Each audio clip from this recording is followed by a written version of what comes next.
아이고, 야야, 내가 늦었대. 아우, 자꾸 밥은 했나? 치마에 바람을 일으키며 허겁지겁 전기로 들어선 작은 아줌매는 소뚜껑부터 열어젖히며 호들갑을 떤다. 예, 이제 차리기만 하면 됩니다. 영감님은 잡사 닦고 했고, 예. 광수 아버지는 예? 아주버님이 들어오신나? 고개를 빼내 걷는 방을 보는 신용을 하지만 전기에서 보일 리가 없다. 에이구, 그 양반이서 뭐 언제 올지 뭐 어찌하노? 우리부터 먹자. 작은 소반을 소양의 방에 들이고 네 사람은 머리를 맞대고 저녁을 먹는다. 광수 선생님, 너가 글씨 잘 쓸때. 소양이 입안 가득 밥을 문 채 웃음기를 띄우고 묻는다.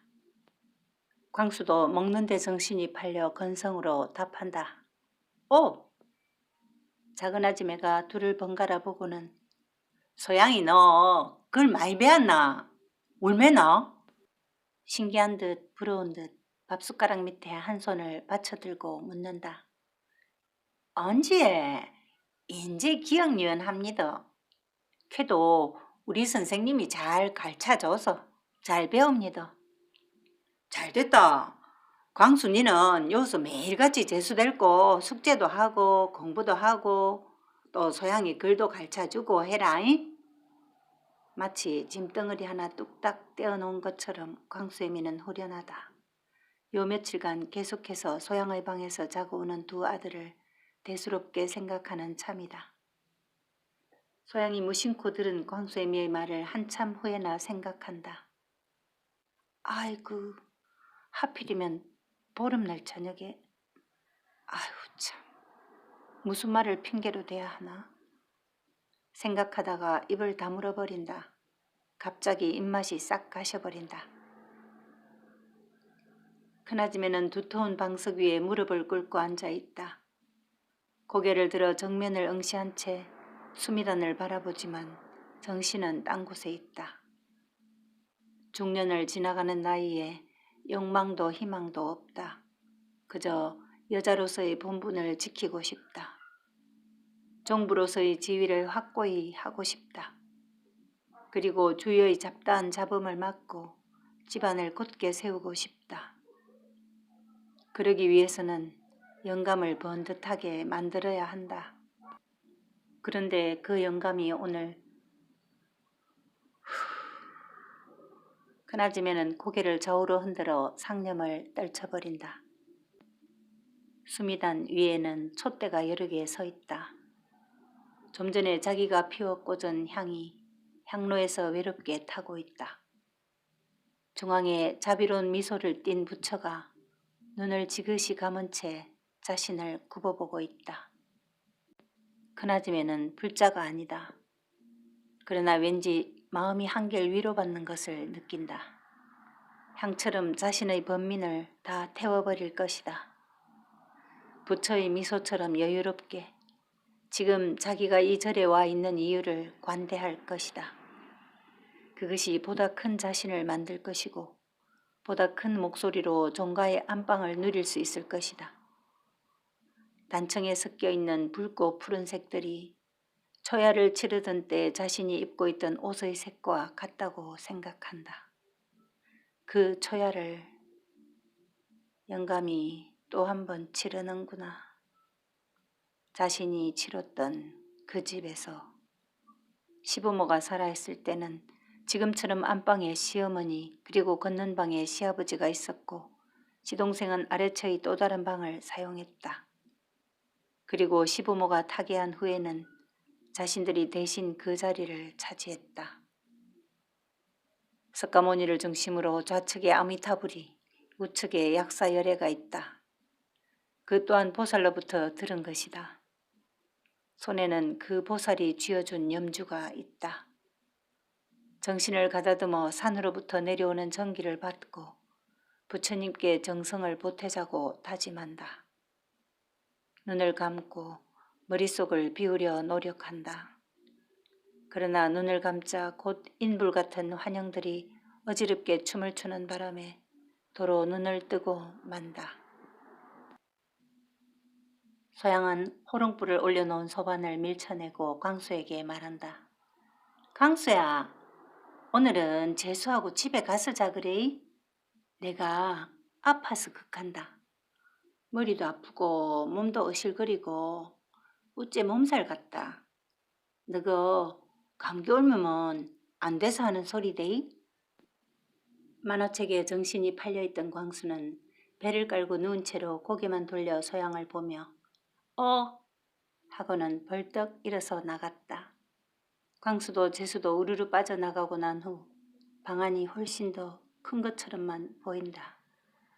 그 큰 방에 소양이 저고리 앞 숲을 양손으로 꼭 잡은 채 호롱불을 쳐다보며 지금 몇 시나 됐을까?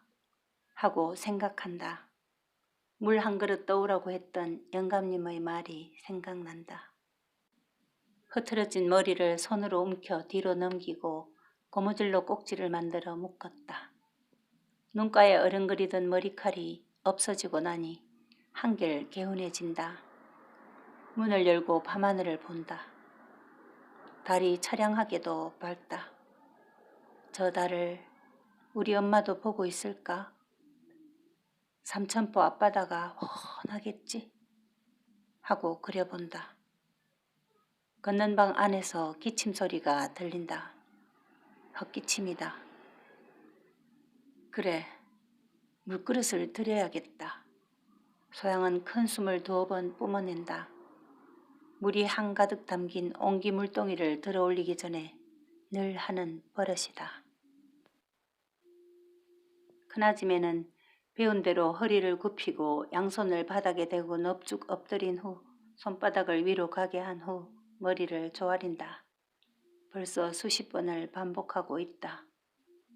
허리가 뻐근해 오기도 하지만 제법 상념이 없어지는 것을 신기하게 느끼고 있다. 몸에는 제법 열기도 돋는다. 한겨울이 아니라 입은 옷은 그저 새 혹겹의 옷이 다이지만 이제 한기도 느껴지지 않는다. 문득 향냄새가 나지 않는 것을 느끼고는 향로를 보니 한참 전에 꽂아두었던 손바닥 길이만한 향이 벌써 재가 되어버렸다. 다시 향로 앞으로 가서 이번에는 2개의 향을 촛불에 댕겨 꽂았다. 그리고 뒷걸음을 친 후 부처의 자비로운 얼굴을 크게 한번 보고는 합장을 올린 후 다시 배를 올리기 시작한다. 바람 한 점도 없는 보름밤이다. 대웅전 우측 한편에 혼재를 올리는 몇 개의 지방이 과일 접시 위에 걸려 있다. 망자를 위로하고자 하는 의식이렸다. 한쪽에는 간자를 그리고 또 한쪽에는 오는 자를. 나는 지금 아직 오지도 않은 자식을 정성으로 환영하고 있다. 꽃무늬와 비천으로 장식된 불단 위에서 지금 아침에는 활개치며 수십 번, 아니 이제 수백 번의 배를 올리고 있다. 여의주를 입에 물고 있는 용도 보인다. 극락조도 보인다. 저기 저 여의주를 입에 물고 아들이 태어나게 해주소서. 자자손손 집안에 극락조가 날아서 행과 운이 머물게 해주소서. 큰아지매의 손과 이마에는 땀이 배어난다. 피곤할지언정 지금 자리에 든다 한들 잠이 올 것 같지 않다. 어차피 정성을 들이기로 한 이상 까짓 날밤인들 못 새랴. 손에 든 작은 수건으로 얼굴을 닦아낸 후 촛불을 보며 마음을 달랜다. 까딱도 하지 않은 채 타고 있는 부처 주위의 초들은 연약해 보이지만 또 한편 한없이 숭고해 보이기도 한다. 다시 배를 올린다. 무릎이 시큰거린다. 허리도 조여오고 다리도 후들거린다. 아마도 이렇게 많은 육신의 힘을 써본 기억이 없다. 얼마나 시간이 흘렀을까. 이제 자신의 체력이 더 이상 배를 올릴 수 없다고 생각한다. 손안에 쥐어진 염주가 미끌거릴 정도로 땀이 많이 났다. 무릎 밑에 있던 방석이 저만치 밀려가 있다. 그래서 무릎이 아팠던 것이구나. 소양은 옷을 주섬주섬 챙겨서 소리나지 않게 일어서 문을 열고 방을 나선다. 태섭은 코를 골며 자고 있다. 소양은 태섭이 잠이 깊게 들 때까지 또렷한 의식으로 기다리고 있었다. 그 방에서 잠을 이룰 수 없을 것을 알고 있다. 그렇다고 무턱대고 일어나 나올 만한 용기도 없었다. 손가락 하나도 움직이기 어색한 방 안에서 숨도 크게 쉬지 못했다. 달빛이 환하다. 겨우 속옷만 걸치고 나머지는 손에 든 채 후다닥 마당을 가로질러 방문을 열고 자기 방으로 들어선 후 크게 숨을 내쉰다. 그리고 다시 옷을 습관처럼 입는다. 털썩 방바닥에 주저앉는다. 또 크게 숨을 내쉰 후 자신을 둘러본다. 달라진 건 없다. 한밤중에 소양은 방 안에서 저고리 섭을 당겨서 가지런히 맞추고 치마도 이리저리 돌려서 정리한다. 별로 달라진 게 하나도 없다고 다시 생각한다. 앉은 채로 방문을 열어서 밝은 달빛을 본다. 냉랭한 빛이 시원하게 느껴진다. 조용히 대웅전 연문으로 나온 큰아줌매는 문을 닫고 다시 합장과 함께 반배를 한 후 돌아서서 경내를 휘 둘러본다. 낮에도 본, 이제는 눈에 익은 풍경이지만 달빛에 비춰진 사찰은 그 밝음과 어두움에 의해 이루어진 요철 탓에 한결 입체적이다. 시원한 밤 공기가 정신을 나게 한다. 소리나지 않게 발걸음을 옮기며 무엇인지 모를 경지에까지 간 듯한 느낌도 받는다. 배를 하는 동안 오늘이 보름밤이란 것도 잊고 있었다. 그러나 땅 위에서 자기를 따라오는 그림자를 보고서 오늘이 그 보름날 밤이라는 것을 다시 떠올린다. 아이고, 이제는 불 앞에 앉기만 하면 일나기가 싫디. 고개를 삐딱하게 뉘어 아궁이 속에서 타고 있는 불길을 보며 광수애미가 말한다. 지도 그러심더. 아침에 식은 방에서 이불 속에 있는 것보담예 그만 불 떼고 그 앞에서 불 쬐는 게 더 따십니다. 소매를 걷어붙이고 전기에서 아침을 준비하는 두 여자다. 우리 아들 안 춥겠나? 입동이 어젠가 그젠가 인제 군불도 넉넉히 떼야 아침꺼전 간대. 그나저나 하고는 전기 한편에 쌓인 장작 더미를 둘러보는 광수애미는 뒷단에 장작은 얼마나 있노? 바로 전기 뒷문 밖에 있건만 불 앞을 떠나기 싫은 광수애미는 소양에게 묻는다. 요새는 세 군데나 떼다 보이겠네 얘. 벌써 쑥 들어갔어 얘. 내 그렇지 싶다. 아바이한테 말해서 더 사오라 해야지. 눈 쌓이기 전에 나무는 들이 놔야 된대. 이참에 우리 집에도 들이 놓고. 대부분의 집에서는 볕단이나 깻단 혹은 콩단들이 아궁이 속에 들어가지만 그래도 종가에는 장작을 떼고 있다. 산에는 나무가 귀하디 귀할 뿐만 아니라 그나마 산감들이 눈에 불을 켜고 지키고 있는 통에 알불을 피울 장작은 멀고 깊은 산에서 나오는 통에 값이 만만치 않다.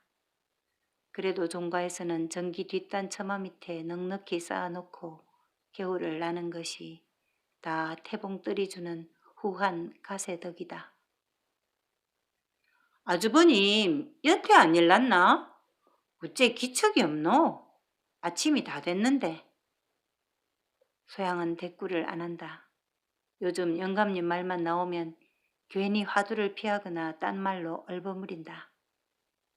하기야 걷는 방에 들어갈 때 신발을 감추지 않을 만큼 이미 공표된 일이지만 그렇다고 소양의 입으로 초저녁은 걷는 방에서 자고 새벽잠은 아래채에서 잔다는 말을 할 수는 없다. 알면 알고 모르면 모를 테지 하는 마음이다. 광수야, 일나라! 학교 안 가나? 태섭도 광수애미의 거칠 것 없는 목소리를 방 안에서 듣고 있다. 사나흘째 이런저런 핑계를 만들어 어색해하는 소양을 방으로 불러들였는데 아침마다 자고 나면 소양이 없어져 버린다. 동지는 아직 달포쯤 남았지만 그래도 겨울밤이 긴데 눈이 떠지는 새벽에 옆이 허전한 것이 내심 아쉽지만 또 한편으로는 저 걸쭉한 재수가 소양이 걷는 방에서 나오는 걸 보기라도 한다면 태섭의 체면도 사나워질 것이라는 생각이 드니 알 때 알지라도 목격은 피하는 게 한결 낫다고 생각한다. 광수야, 집에 가서 아버지 오락해라. 밥 먹으러.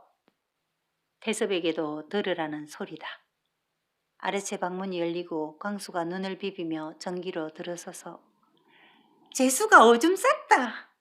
내 옷도 젖었다 아이가? 하며 바지를 들어 보인다. 우야꼬 그 자식?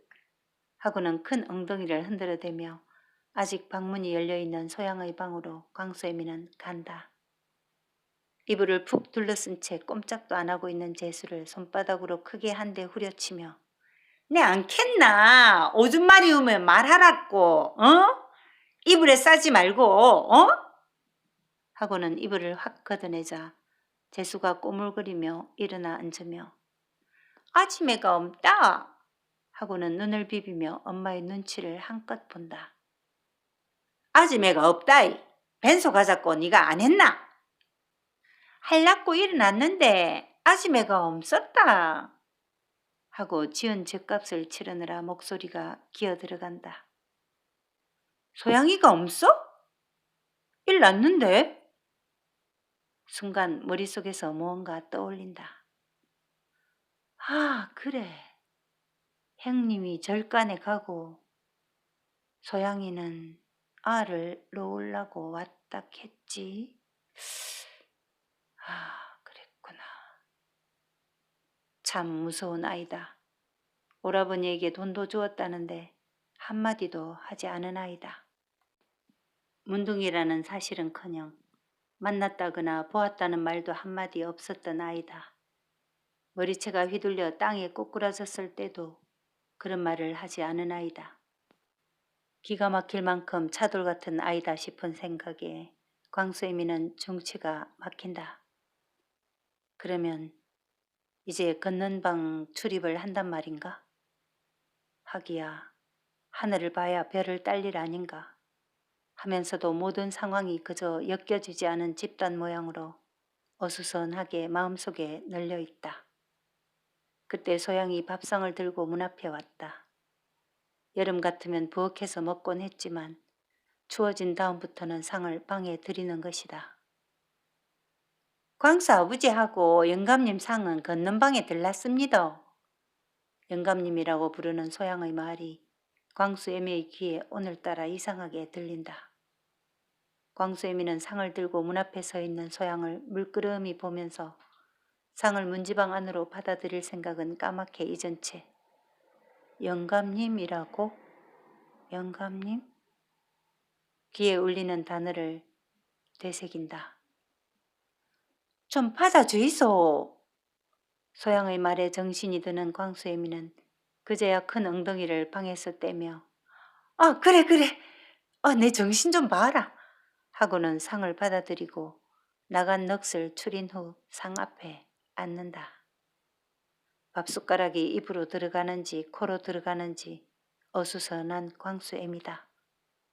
자기 서방이 딴 계집을 품는 것도 아니고 자기 딸이 남정네를 품는 것도 아닌데 그리고 이미 듣기도 하고 알기도 한 사실이건만 막상 한밤중에 걷는 방으로 소양이 출입을 한다는 것을 짐작하고 나니 마음이 산란한 광수애미다.